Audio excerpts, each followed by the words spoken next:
The Cubs won the World Series last night. It was madness. Tense game, very tense.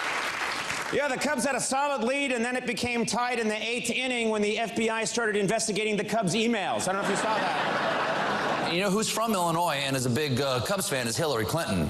She's probably happy about this right now.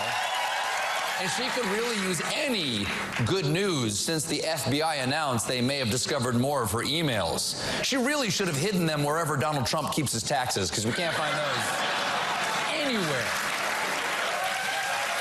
Following the Chicago Cubs' victory in Game 7 of the World Series last night, Hillary Clinton tweeted a message of support saying, quote, "Way to make history, Cubs." While Donald Trump tweeted, "Polls show I won World Series. Crooked Cubs belong in jail." Cubs team president Theo Epstein, how about this guy? Unbelievable. He's now ended World Series droughts for both the Chicago Cubs and the Boston Red Sox. Theo Epstein said last night that he's going on a month-long bender to celebrate. Then Hillary said, "If you can wait 5 more days, I'll join you." And as you heard in headlines and punchlines, a lot of talk about the Chicago Cubs. This is the scene, Grant Park in Chicago, as the Cubs' victory parade and rally is getting underway in the city of Broad Shoulders, happy about their baby bears. Gosh, just think 108 years it took.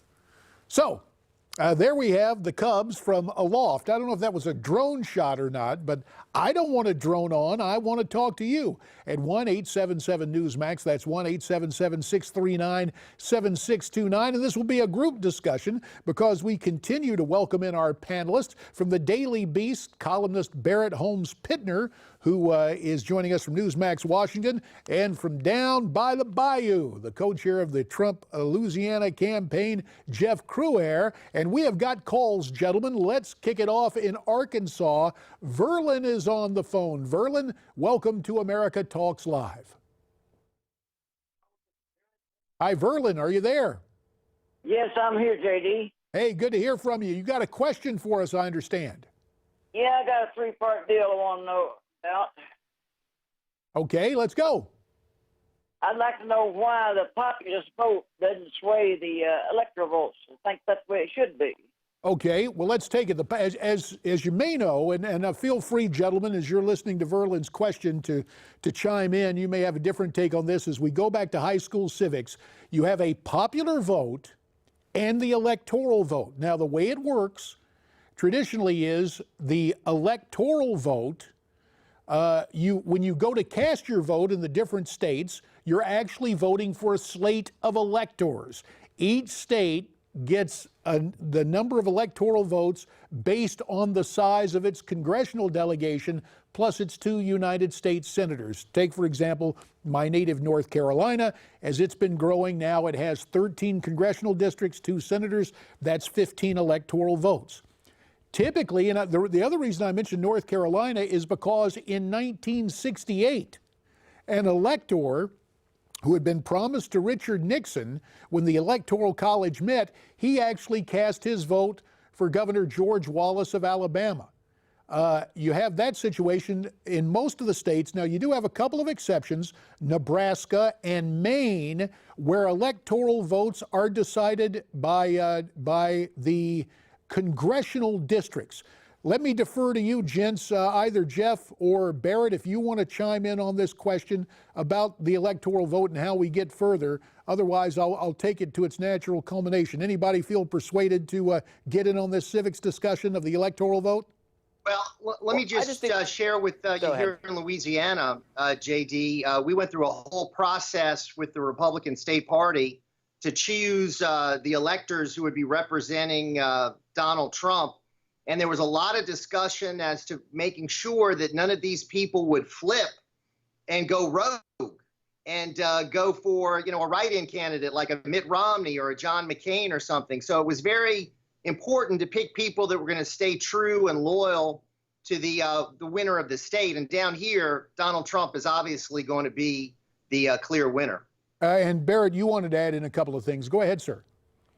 Yeah, I just think the caller's question's a really valid question. Each election cycle, you find tons of people that don't think their vote matters, and they're in states where it's going to definitely be red or definitely be blue, and they lose enthusiasm and they lose like faith in the democratic process. So the idea of having a popular vote play a more significant role in determining the president, I think that makes total sense. We want to do things that make people feel that their voice matters in this country, and having their votes be the actual thing that determines a president, it's a worthy discussion, something we should entertain. Well, we are having that discussion, and we have seen those efforts made, and in fact, we understand the left is working very hard to get away from the state notion of electoral votes and go more to congressional districts or perhaps a popular vote. I've got some concerns about that, but nevertheless, a good discussion in terms of civics of the Electoral College. Now, the president, the election is firmly decided after the electors meet in the respective state capitals. Their results are shipped to Washington, D.C., and the electoral votes are counted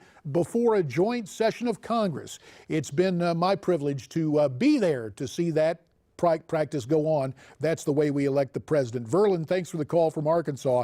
Next to Ramsey, New Jersey, where Bob is on the phone. Hiya, Bob. Hello, Bob. Hello. Hello. Hi, sir. You've got a question or a comment? Yes. Today, I'd like to know, with Barack Obama, Michelle Obama, Joe Biden, and whoever else is in the government right now, they're going to go out campaigning for Hillary. Right.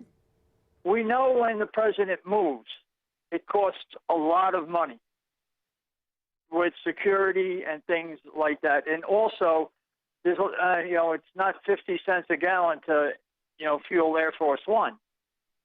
Okay? Who is paying for him and that whole entourage of people to go to different places?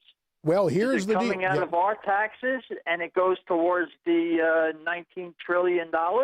What happens is, and it's a good question about how the spending is gone, but the way it has worked for both parties is the bill is sent to the respective national committees.